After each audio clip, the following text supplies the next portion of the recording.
Happy Valentine's Day, everyone, and welcome back for another deep dive. You know, today we're going to be exploring the idea of true love, and Yeah. you've sent us some really interesting sources for this Valentine's Day special. It is a very interesting mix. Yeah, we've got articles, relationship advice columns, Yeah. and even a Reddit thread where people are sharing their opinions on what love actually is. It really shows how love is something that people think about and define in so many different ways. Yeah, it really does. So should we jump in? Let's jump in. One of the first things that struck me was this idea of separating true love from infatuation. You know, that initial honeymoon phase where everything is exciting and new. Right. And one of your sources, What is True Love? Exploring, had this really helpful chart Yeah. comparing true love and infatuation. Okay. It pointed out how infatuation tends to be intense and focused on those immediate sparks and thrills. Yeah. But true love is more about stability, mutual growth, and accepting each other's imperfections. That makes a lot of sense. Yeah. It's like infatuation is a sprint and true love is a marathon. Exactly. It's about choosing to show up for each other day after day, even when things get tough. And it's about supporting each other's journey, not trying to change each other into someone you think they should be. And that ties into something else I found interesting, this idea of love bombing, Oh, yeah. which was mentioned in one of the Marriage.com articles. Okay. It's when someone showers you with excessive attention and affection very early on in a relationship. Right. It can be intoxicating, but the article warned that it's often a red flag. Yes. Love bombing can be incredibly manipulative. Right. It's about creating a whirlwind of intense emotions to sweep someone off their feet, often with the intention of controlling them. Wow. One of the key differences between love bombing and genuine affection is that love bombing is often about superficial gestures rather than genuine actions. So how can someone differentiate between those initial butterflies that are a natural part of attraction and the kind of manipulative love bombing you're describing? It's a great question, and it really comes down to paying attention to patterns and consistency. Okay. True love, as highlighted in How Can We Define True Love, is about consistent effort, keeping promises big and small, Yeah. and being present for each other even when life gets busy. So it's not about grand gestures or extravagant displays of affection, but rather the everyday actions that show you care. Right. Now, I want to dive into some of the specific signs of genuine love that people shared in that Reddit thread. Okay. It was fascinating to see how many different perspectives there were. Yeah, one that really stood out to me was this idea of prioritizing each other's happiness. Oh, that's nice. Not in a self-sacrificing way, Yeah. but a genuine desire to see your partner thrive and pursue their passions. That's beautiful. Yeah. So it's not about losing yourself in the relationship, but actually supporting each other's individual growth. Right. And that can involve tough conversations, Yeah. compromise, and sometimes putting your partner's needs before your own. But it's not about becoming a doormat, right? Yeah, exactly. Okay. Healthy love involves setting boundaries and recognizing that you have needs too. Yeah. One of their Reddit users had a great point about this, saying that loving someone means placing their needs before your own, but with a caveat about self-preservation in unhealthy relationships. Right. It's a delicate balance. And speaking of balance, Yeah. the source 35 Telling Signs had some really relatable examples of genuine love in action. Uh-huh. Things like keeping promises, accepting disappointments and hurt, working on communication skills together, and putting in consistent effort. Those are really important. This reminds me of something someone said in the Reddit thread. Yeah. Love is perceiving others as you perceive yourself. Oh, wow. That really struck a chord with me. Yeah. Do you think there's truth to that? I think it's a powerful concept. Yeah. It challenges us to examine how we treat ourselves and whether we're extending that same level of compassion and understanding to our partners. Because if we're constantly criticizing ourselves or holding ourselves to impossible standards, it's likely we'll project those same expectations onto our partners. Exactly. True love involves acceptance both of ourselves and our partners. Now let's shift gears a bit and talk about the challenges to love. Okay. Because let's face it, no relationship is perfect. Yeah. And there are going to be bumps along the way. Absolutely. And one of the things that can really get in the way of true love is this concept of a fantasy bond, which was discussed in the True Love, What Love Is article. Yeah. It's this illusion of connection that can actually create distance between partners. So it's like going through the emotions of being in a relationship without really being emotionally present or vulnerable with each other. Yes. And it can be so subtle we might think we're connected, but underneath the surface, there's this fear of intimacy or a reluctance to truly open ourselves up. It's like we're building a wall around our hearts to protect ourselves from getting hurt. Right, and that same article talked about how we often push love away unconsciously. Oh, We might sabotage the relationship, become overly critical, or avoid difficult conversations, all because we're afraid of getting too close. that's so heartbreaking. It is. But I think it's something a lot of people can relate to. Yeah. We all have baggage from our past, Yeah. and it can be scary to let someone in completely. It is, and that's why self-awareness is so crucial. Understanding our own defenses and how they might be impacting our relationships can be a game changer. So it's not about blaming ourselves or our partners, Right. but rather recognizing the patterns that might be holding us back from experiencing true love. And it's about having the courage to challenge those patterns and choose a different path. Speaking of choosing, a Reddit user brought up a thought-provoking question. Okay. Is love just good chemical reactions? Oh. It made me wonder if love is a feeling, a choice, or maybe a combination of both. It's a question that philosophers and scientists have been grappling with for centuries. Yeah. And there's no easy answer. Right. But what we do know is that love is complex. It involves biological, emotional, and cognitive components. We have those initial sparks of attraction, but then we make choices about how we nurture those feelings, Right. how we communicate, and how we show up for each other. So it's not just about falling in love, but Yeah. about staying in love. Precisely. And that requires effort, intentionality, and a willingness to work through the inevitable challenges that arise in any relationship. Now, once we've tackled those internal challenges, what are some practical ways to nurture and maintain true love in our relationships? Okay. The article, How Can We Define True Love, has some great tips. Yes. It emphasized the importance of being fully present and engaged with each other, even when life is hectic, avoiding assumptions, and staying curious about your partner. Yeah. It's so easy to fall into routines and take each other for granted, so making an effort to really see and appreciate each other can make a world of difference. And true love, what love is, emphasized honesty and open communication. Yeah. That vulnerability can be scary, but it's essential for building trust and intimacy. Right, and never underestimate the power of simple expressions of affection. Like what? A hug, a compliment, a little note. Those small gestures can go a long way. Speaking of small gestures, how do I know if it's true love?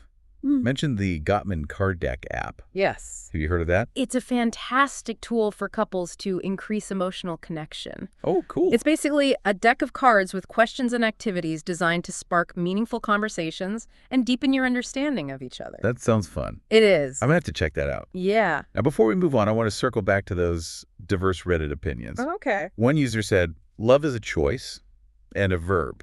Another described it as the limit to the amount of BS one can tolerate. Oh, wow. A bit more humorous, Yeah, but I think there's some truth there too. definitely. Love isn't always pretty and romantic. It's about accepting the good with the bad and choosing to show up for each other even when it's hard. And that brings us to another intriguing comment. Someone said love is an energy. Yeah. Is that a little too woo-woo, or does it resonate with you? It's a fascinating concept, isn't it? It suggests that love is something that exists beyond the physical realm, a force that connects us on a deeper level. It makes me think about those moments when you feel an undeniable spark with someone, a sense of recognition that goes beyond words. It's like you're tapping into something larger than yourselves. So we've covered a lot of ground here, We have. from defining true love to recognizing the challenges and practical tips for nurturing it. Uh-huh. But before we wrap up part one, I want to leave you with something to ponder. Okay. One of the sources suggested that true love is a gift. But what does it mean to receive love authentically? That's a good question. How do we open ourselves up to that gift without fear or reservation? Right. We'll dive deeper into that in part two. Sounds good. Yeah, that idea of receiving love authentically is such an important piece of the puzzle, and it ties into something we touched on earlier, the fear of intimacy and those defense mechanisms that can prevent us from fully opening ourselves up to love. You're talking about that fantasy bond concept from True Love, what love is, Right. where we create this illusion of connection, but we're actually holding back emotionally. Exactly. It's like we're playing a role in a relationship instead of truly being ourselves, and it often stems from a fear of getting hurt, a fear of vulnerability, or maybe even a fear of losing ourselves in the relationship. And the article had a whole section on how to break free from that fantasy bond and create a more authentic connection. Yeah. One of the key steps was to differentiate from past influences that might be holding us back. It's about recognizing how our upbringing, past relationships, and even societal expectations might be shaping our current beliefs about love. Okay. Are we clinging to outdated scripts or limiting beliefs that are preventing us from experiencing true intimacy? It reminds me of a comment someone made in that same article. Yeah. They talked about realizing they were stuck in a fantasy bond and how breaking free from it allowed them to experience real love with their partner. Wow. They described it as a painful but ultimately transformative process. It often is peeling back those layers of conditioning and facing our fears can be challenging, Yeah. but it's so worth it because on the other side of that fear is a deeper, more authentic connection. So how can we start to challenge those old scripts and create a new blueprint for love? Well, the article had a whole list of practical actions we can take. One that stood out to me was be affectionate. Okay. It sounds simple, Yeah. but it's easy to let those small gestures of love slip away in the busyness of life. A hug, a kiss, holding hands, those little things can make a big difference. Right. They help us stay connected and remind us of the love we share. Another action on the list was slow down and be present. Yeah. In our fast-paced world, it's so easy to get caught up in our to-do lists and forget to truly connect with our partner. Putting away our phones, making eye contact, really listening to each other. Those are all ways to be more present. And it's not just about the big conversations. Right. It's about noticing the little things, appreciating the everyday moments. The article even mentioned making a point to greet each other with warmth and enthusiasm when you come home at the end of the day. Oh, that's sweet. Yeah, It's like we're intentionally creating those moments of connection rather than letting them slip by. exactly. And that intentionality can go a long way in nurturing a loving relationship.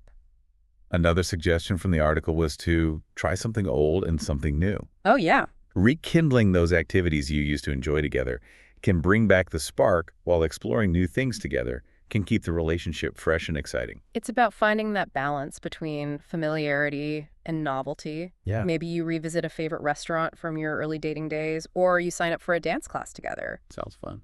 The key is to keep things interesting and make an effort to create shared experiences.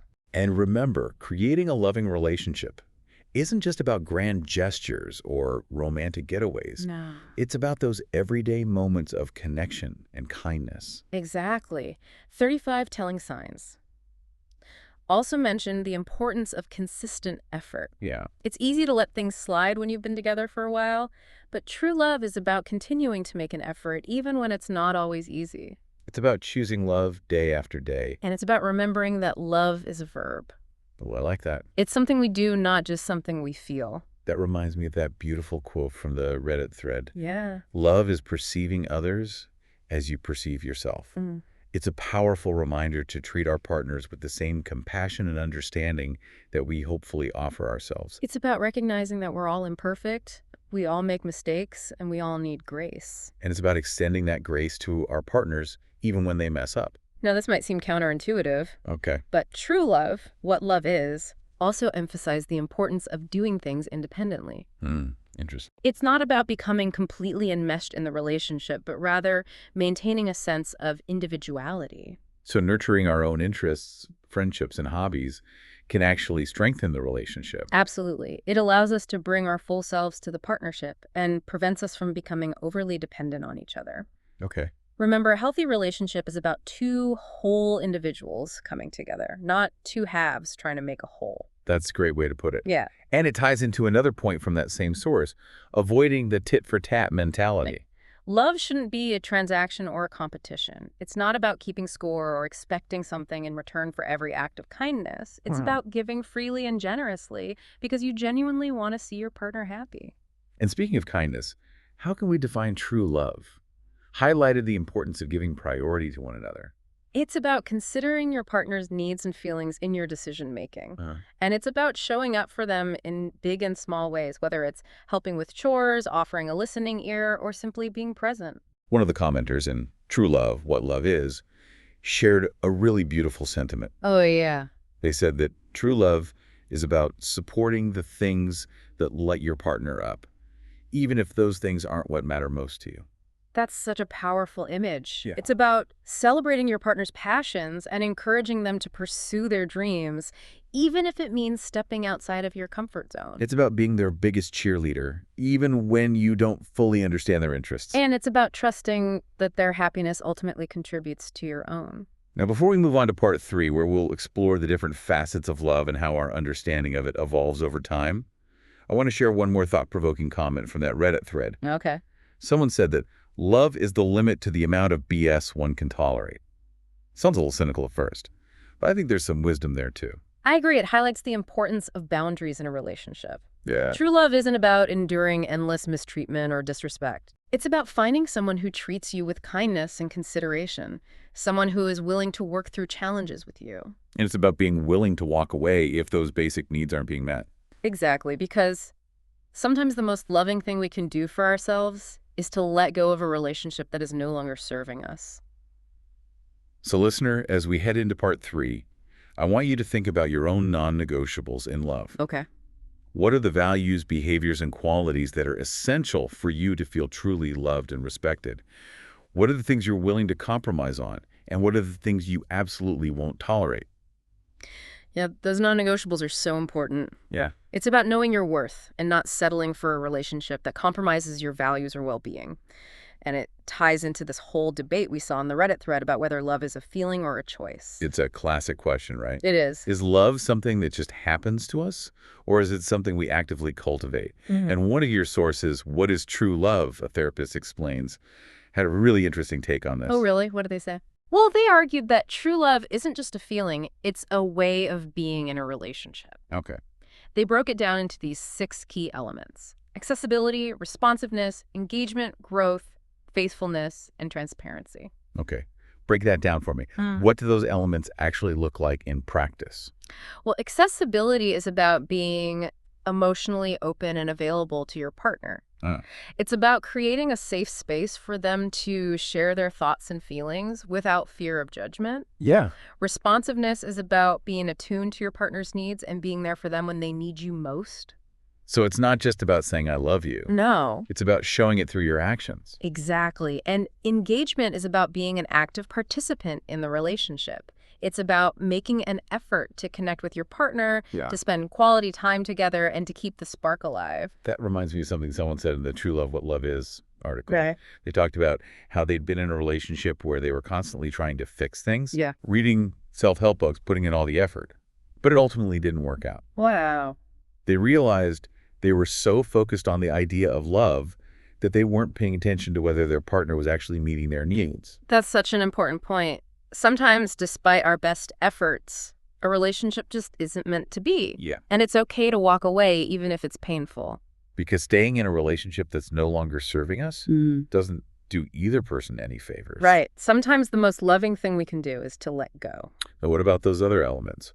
Growth, faithfulness, and transparency. Well, growth is about supporting each other's individual journeys. Okay. It's about encouraging your partner to pursue their passions, to learn and grow, and to become the best version of themselves.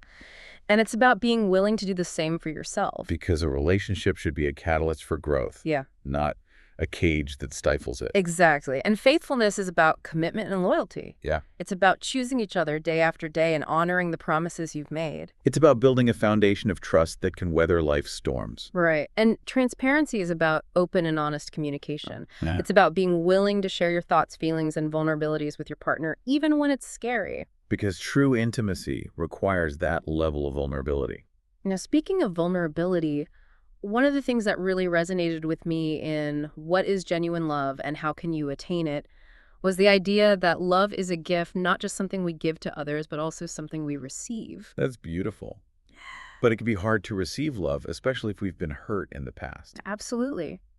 We might have built up walls around our hearts to protect ourselves, but those same walls can prevent us from experiencing the fullness of love. It's like we're afraid to let anyone in for fear of getting hurt again. And the source emphasized the importance of letting go of fear.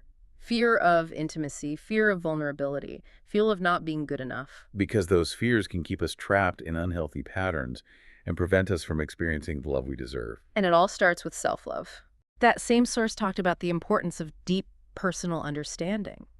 It's about knowing yourself, accepting yourself, and treating yourself with kindness and compassion. It's about recognizing that you are worthy of love, just as you are.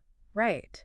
And when we love ourselves, we're better able to give and receive love in our relationship. Because we're not coming from a place of neediness or desperation, Right. but rather from a place of wholeness and self-acceptance. Now, this final source, what is true love? Hmm. Figuring out if you found the one, really emphasized how true love often involves a deep connection that goes beyond the superficial. Okay.